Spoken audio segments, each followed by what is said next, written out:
नमस्कार, आपण पाहत आहात वीर महाराष्ट्र न्यूज। पाहुयात काही ठळक आणि महत्त्वाच्या घडामोडी। नोंदणी व मुद्रांक विभागातील कर्मचाऱ्यांवर खोट्या तक्रारींचा दबाव, संघटनेचे पोलिसांना निवेदन। पुणे जिल्ह्यातील आंबेगाव घोडेगाव येथील दुय्यम निबंधक कार्यालयात घडलेला प्रकार आता गाजतो आहे। ज्ञानेश्वर कराळे आणि त्यांच्या सहकाऱ्यांनी दस्त नोंदणी दरम्यान कार्यालयात गोंधळ घातल्याचा आरोप आता खोट्या गुन्ह्याच्या स्वरूपात समोर येतोय। महाराष्ट्र शासनाच्या एक राज्य एक नोंदणी धोरणाअंतर्गत एक जिल्हा एक दस्त उपक्रम राबवण्यात येतो आहे। या अंतर्गत कोणतीही मिळकत त्या जिल्ह्यातील कोणत्याही कार्यालयात नोंदवण्याची सुविधा उपलब्ध करून देण्यात आली आहे।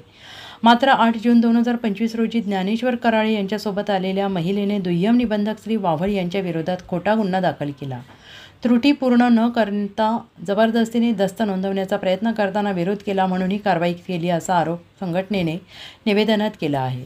या प्रकारामुळे कर्मचाऱ्यांमध्ये तणाव निर्माण झालेला असून संघटनेने संबंधितांवर कठोर कारवाईची मागणी केली आहे। नोंदणी आणि मुद्रांक विभागात कायदा सुव्यवस्थेचा बंधनकारक अंमल हवा, अन्यथा कर्मचारी रस्त्यावर उतरतील असं स्पष्ट इशारा संघटनेने दिलेला आहे। अशाच नवनवीन बातम्यांसाठी पाहत रहा वीर महाराष्ट्र न्यूज।